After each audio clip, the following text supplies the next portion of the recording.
Students welcome to WB exam guide.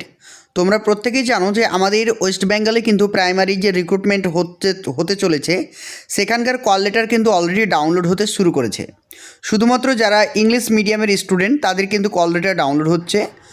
আগামী জানুয়ারি থেকেই তোমাদের কিন্তু বেঙ্গলি মিডিয়ামের ইন্টারভিউ শুরু হবে। তো অনেকে আমাকে প্রশ্ন করছে, দাদা কল লেটারে কী কী থাকবে এবং কল লেটারে কী কী লেখা থাকবে, কল লেটারটা দেখতে কেমন হবে, আমরা কোথায় পাবো। বেসিক্যালি তোমরা কল লেটারটা পেয়ে যাবে তোমাদের যে ওয়েবসাইট রয়েছে সেখানে। এর জন্য তোমাদেরকে আগে থেকে বিজ্ঞপ্তি দেওয়া হবে যে তোমাদের কোন ডিস্ট্রিক্টে তুমি অ্যাপ্লাই করেছো, সেই ডিস্ট্রিক্টের নোটিফিকেশান দেওয়া হবে। এবার যখন তোমরা কল লেটার ডাউনলোড করবে তখন সেখানে কি কি থাকবে আমরা একটু দেখে নেব। দেখো, যেদিন তোমাদের কল লেটার দিতে শুরু করবে সেটার ডেট নাম্বার এবং মেমো নাম্বার সমস্ত কিছু থাকবে। এছাড়াও তোমাদের যে টেটের রোল নাম্বারটা লেখা আছে। এছাড়াও আমি কোন ডিস্ট্রিক্টের জন্য অ্যাপ্লাই করব সেই ডিস্ট্রিক্টটা লেখা থাকবে।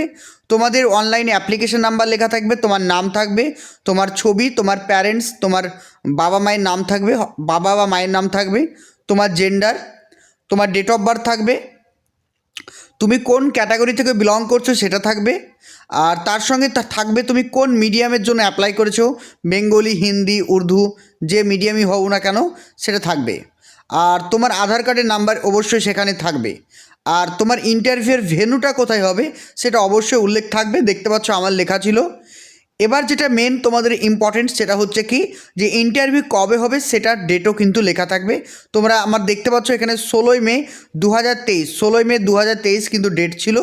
আর রিপোর্টিং টাইম ছিল 10টা AM, মানে 10টা AM এর মধ্যে আমাকে ঢুকতে হবে রিপোর্টিং টাইম, ঠিক আছে। আর আমার টেবিল নাম্বার ছিল 13। এই সমস্ত কিছু লেখা থাকবে। আর তার সঙ্গে তোমাকে একটা অনুরোধ করা হবে যে আপনাকে যে সমস্ত ডকুমেন্টসগুলোর কথা বলেছে, তোমাদের দেখবে নোটিফিকেশান দিয়েছে সেখানে যে 10 থেকে 12টা ডকুমেন্টের কথা বলেছে, সেই সমস্ত ডকুমেন্টসগুলো তো অবশ্যই নিয়ে যেতে হবে। তার সঙ্গে 1 কপি করে জেরক্স কপি, তো 1 কপি করে না, তোমরা 2 কপি করে জেরক্স কপি করবে এবং সঙ্গে তোমরা ফটো রাখবে, ঠিক আছে। অবশ্যই ফটো নিয়ে যেতে হবে তোমাদেরকে, এবং ফটোর জন্য আলাদা করে খাম নিয়ে যাবে, ঠিক আছে। যে ওষুধের যে খামগুলো হয় সেগুলো অবশ্যই নিয়ে যাবে, এটা কিন্তু মাথায় রাখবে। আর প্রত্যেকে কিন্তু জেরক্স কপি নিয়ে যাবে যখন ইন্টারভিউ শুরু হবে। আরও আমি বিশদ বলে দেবো। আর আরেকটা কথা বলবো, এই সমস্ত ডকুমেন্টস নেওয়ার জন্য যে ট্রান্সপারেন্ট যে ফাইলটা হয় সেই ফাইলটা নিয়ে নেবে। সেখানে শুধুমাত্র এই সমস্ত প্রয়োজনীয় ডকুমেন্টসগুলো রাখবে, অযথা অন্য কোনো ডকুমেন্টস রাখবে না। তোমাদেরকে কল লেটারটা দেখিয়ে দিলাম, তোমাদেরও খুব শীঘ্রই কল লেটার চলে আসবে। এটা আমি যখন রিক্রুট হয়েছিলাম তখন আমার কল লেটার, ঠিক আছে। তোমাদের নতুন